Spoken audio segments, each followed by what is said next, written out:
Hello everyone, welcome to learning English with Swagata. दोस्तों, आज के वीडियो के टॉपिक से तो आप समझ ही गए होंगे कि हम लेटर राइटिंग से रिलेटेड बातें करेंगे। लेकिन दोस्तों, मैं आपको एक चीज बताऊं कि लेटर राइटिंग से तो देखिए हम सब वाकिफ है, क्योंकि लेटर्स तो हम हरदम लिखते रहते हैं। लेकिन जो आज की वीडियो है ना, ये थोड़ी डिफरेंट है। क्यों? क्योंकि इसमें मैं आपको ये बताऊंगी कि लेटर राइटिंग में आप कैसे अपने लेटर राइटिंग को और ज्यादा बेहतर कर सकते हैं। एज इन, वो कौन से टिप्स एंड ट्रिक्स है जिनको इस्तेमाल करके आपके लेटर्स और भी ज्यादा क्रिस्प लगेंगे और भी ज्यादा प्रिसाइज होंगे। मतलब कि आपके लेटर्स एकदम परफेक्ट होंगे। क्योंकि दोस्तों देखिए, जो लेटर्स है वो सिर्फ हमारे स्कूल्स में या कॉलेजेस में या यूनिवर्सिटीज में एग्जाम्स में ही नहीं पूछे जाते। आगे जाकर जिंदगी में भी हमें काफी टाइम लेटर लिखने होते हैं। चाहे हम अपने दोस्तों को लिखे, अपने फैमिली मेंबर्स को लेटर लिखे, या फिर किसी गवर्नमेंट अथॉरिटी को, है ना। तो फिर इन दो टाइप्स के लेटर्स को आप कैसे लिखेंगे और उसके साथ साथ कैसे आपके लेटर्स और बेटर होंगे, वो आज हम इस वीडियो में डिस्कस करेंगे फ्रेंड्स। ठीक है, लेकिन उससे पहले आपको एक काम करना है, आपको मेरे चैनल को सब्सक्राइब जरूर कर देना है। ठीक है दोस्तों, आगे चलते हैं वीडियो में। तो दोस्तों, मैं पहले आपको ये बता देती हूँ कि जो लेटर है वो कितने टाइप के होते हैं। देखिए, लेटर ना ब्रॉडली दो टाइप के होते हैं।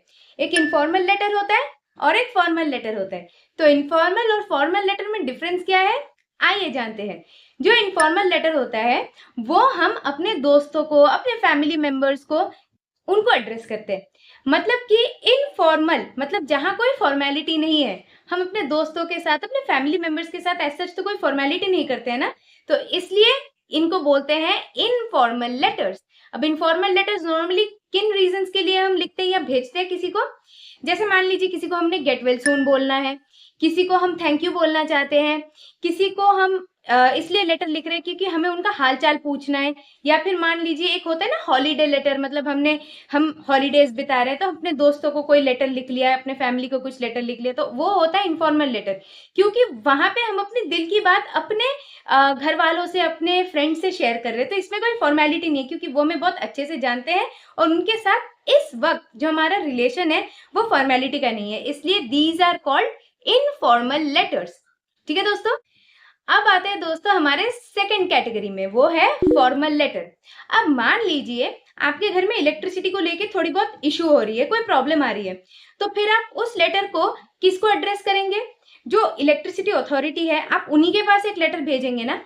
तो क्योंकि आप एक अथॉरिटी के पास लेटर भेज रहे हैं, तो इसका मतलब ये है कि इसमें फॉर्मेलिटी है, आपको अपने इशू को एक्सप्लेन करना है और बहुत ही रिस्पेक्टफुली, बहुत ही एक फॉर्मल वे में उस लेटर को ड्राफ्ट करना है अपने इशू को समझाते हुए, और फिर उस लेटर को आपको उस अथॉरिटी को सबमिट कर देना है। तो ऐसे केसेस में जहां पे फॉर्मेलिटी प्रेजेंट है, इन केसेस में जो लेटर्स हम लिखते हैं वो होते हैं फॉर्मल लेटर्स। अभी फॉर्मल लेटर्स के एग्जांपल्स क्या है? मान लीजिए आप लीव के लिए अप्लाई कर रहे हैं, आप जॉब के लिए अप्लाई कर रहे हैं, बिजनेस से रिलेटेड अगर आप कुछ जानना चाहते हैं, कुछ लिखना चाहते हैं, तो तब आप एक फॉर्मल लेटर लिखते हैं। मान लीजिए आप अपने स्कूल के प्रिंसिपल को लेटर लिख रहे हैं, अपने टीचर्स को लेटर लिख रहे हैं, तब आप फॉर्मल लेटर्स लिखेंगे। क्योंकि यहाँ पे आप इनफॉर्मल नहीं हो सकते, क्योंकि आप अपने दोस्त को या फिर अपने फैमिली मेंबर को तो लेटर नहीं लिख रहे हैं ना, मतलब उनका हालचाल तो नहीं पूछ रहे हैं आप। तो इसलिए these are called formal letters. तो दोस्तों, मोस्टली क्या है, दो ब्रॉड कैटेगरीज है लेटर्स के, एक इनफॉर्मल और एक फॉर्मल। अब ये जो फॉर्मल और इनफॉर्मल लेटर्स हैं, इनके भी ना अलग अलग फॉर्मेट होते हैं। यानी कि ऐसा नहीं है कि इनफॉर्मल और फॉर्मल लेटर को आप एक ही टाइप में लिख दो, एक ही रूल्स हैं, एक ही वे में आप लिख दो, नहीं। तो दो लेटर्स का ही अलग अलग फॉर्मेट है, और उन्हीं फॉर्मेट्स को अब हम आगे डिस्कस करने वाले हैं। ठीक है दोस्तों, तो फ्रेंड्स हम स्टार्ट करेंगे इनफॉर्मल लेटर के फॉर्मेट से। अब जब आप इनफॉर्मल लेटर लिखेंगे, यानी कि किसको, अपने फ्रेंड को या फिर अपने फैमिली मेंबर्स को जनरली, तब आप कैसे उस लेटर को स्टार्ट करेंगे? तो मान लीजिए ये आपका एक शीट है, ठीक है। तो दोस्तों, उस शीट के एकदम टॉप लेफ्ट हैंड कॉर्नर, मतलब आपका लेफ्ट हैंड कॉर्नर, ठीक है, वहां पे सबसे पहले आप लिखेंगे एड्रेस।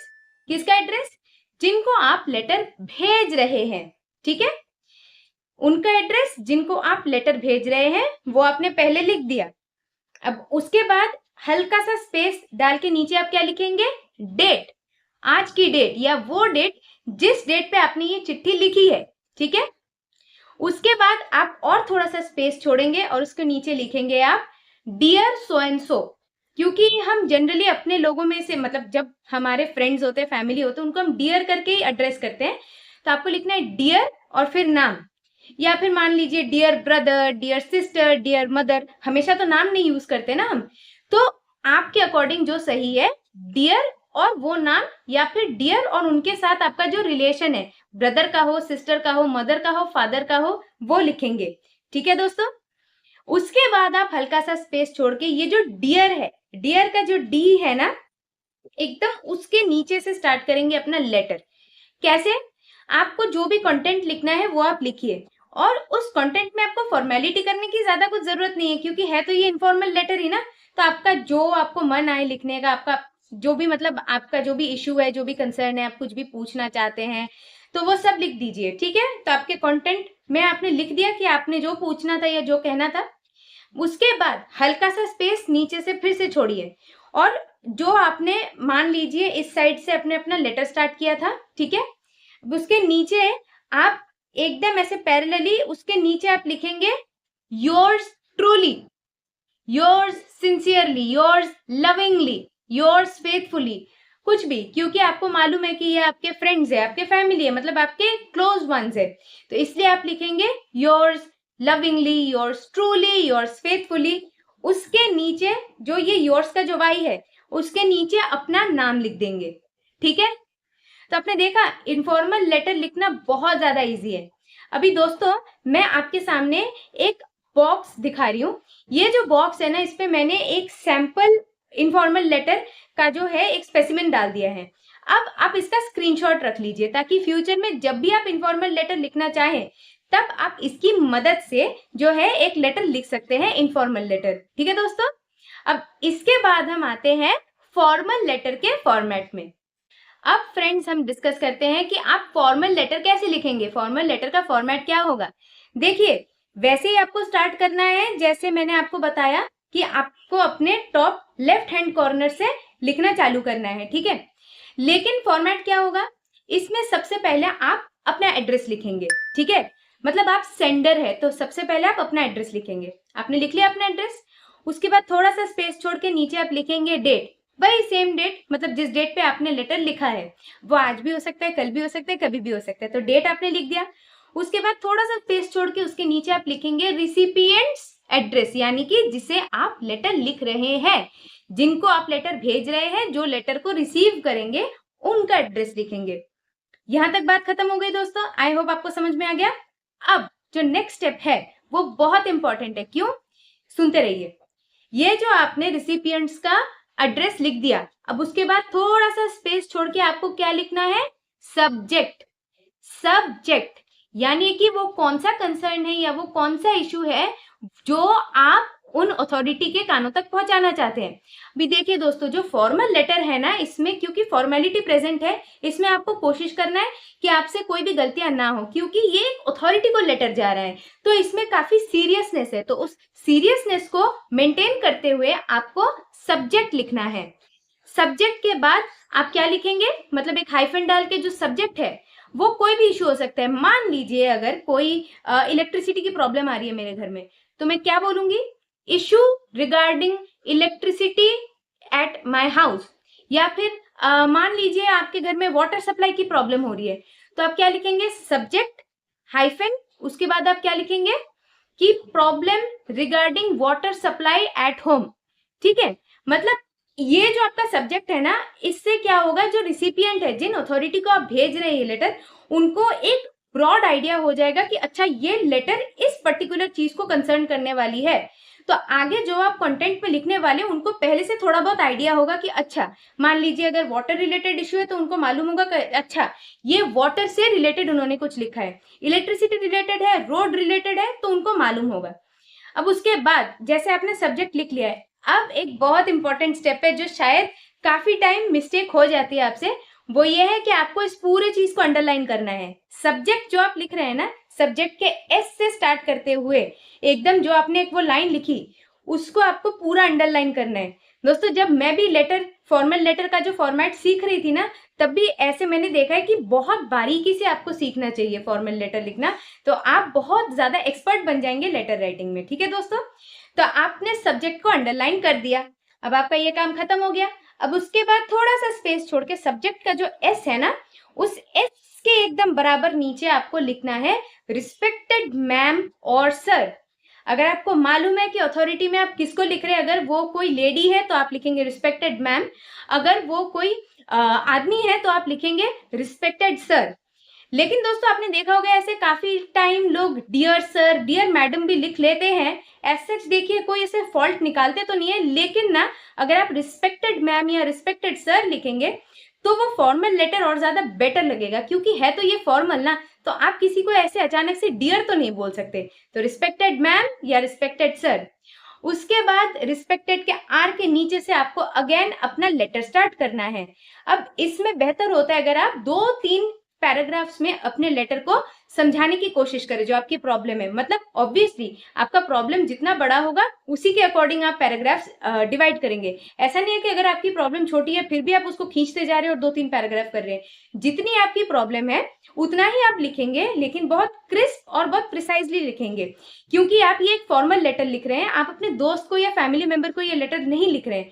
तो जो आपका प्रॉब्लम है, जो इश्यू है, उसको टू द पॉइंट करके आपको लिखना है। ठीक है दोस्तों, अब आपने पूरा अपना लेटर लिख लिया और उसमें मान लीजिए अगर आपको कोई ऐसे होते हैं ना, कोई कोड नंबर, कोई सीरियल नंबर, कोई मान लीजिए आपके किसी प्रोडक्ट से रिलेटेड अगर कोई लेटर है ये फॉर्मल लेटर, तो उस प्रोडक्ट का जो सीरियल नंबर है वो सब कुछ आपको मेंशन कर देना है। क्योंकि अक्सर क्या होता है ना, जो अथॉरिटीज होती है उनको फिर चेक करना होता है कि मतलब आपने जो लेटर लिखा है जो जिस प्रोडक्ट से रिलेटेड या फिर जो आपका मान लीजिए कोई सीआरएन नंबर है, कोई सीरियल नंबर है, उसके अगेंस्ट क्या क्या डिटेल्स है, फिर वो भी सर्च करते हैं। तो इट्स वेरी इंपॉर्टेंट कि आप वो सब मेंशन कर दें। आपने अपना लेटर लिख लिया, मतलब आपने अपना कॉन्टेक्स्ट लिख लिया, जो भी आपको लिखना था वो अपने कॉन्टेंट लिख लिया। उसके नीचे आप कोई योर्स लविंगली, योर्स ट्रूली, ये सब मत लिखिए, आप लिख सकते हैं थैंक यू। ठीक है, मतलब नॉर्मली जो फॉर्मल लेटर है उसमें आपको ऐसे थैंक यू ही बोल देना चाहिए, या फिर आप थैंकिंग यू भी बोल सकते हैं। तो थैंकिंग यू, और उसके नीचे अपना नाम लिखिए, और उसके नीचे जो भी आपकी डेजिग्नेशन है, मान लीजिए आप कहीं पे ऑफिसर है, कहीं पे टीचर है, कहीं पे प्रिंसिपल है, जो भी एप्लीकेबल है वो उसके नीचे लिखिए। ठीक है दोस्तों, इसके बाद आपका लेटर हो गया कंप्लीट। और दोस्तों ये जो लास्ट में आपने लिखा ना थैंकिंग यू, आपका नाम और फिर आपने अपना डेजिग्नेशन लिखा, अगर पॉसिबल हो तो वहां पे अपना एक सिग्नेचर भी कर सकते हैं, क्योंकि अक्सर बहुत लोग सिग्नेचर कर देते हैं, तो आप सिग्नेचर अगर चाहे तो वो भी कर सकते हैं। तो इसके साथ साथ फॉर्मल लेटर का जो फॉर्मेट है वो होता है कंप्लीट। और दोस्तों आपके सामने मैंने एक बॉक्स अभी प्रेजेंट किया है, जिस बॉक्स में आपको जरूर दिख रहा होगा एक सैंपल, एक स्पेसिमेन फॉर्मल लेटर का। ठीक है दोस्तों आई होप कि ये वीडियो आपके लिए बहुत ज्यादा बेनिफिशियल और यूजफुल हो, क्योंकि लेटर राइटिंग आज के टाइम पे बहुत ज्यादा इंपॉर्टेंट है और लेटर राइटिंग के बिना हमारी लाइफ इनकम्प्लीट है।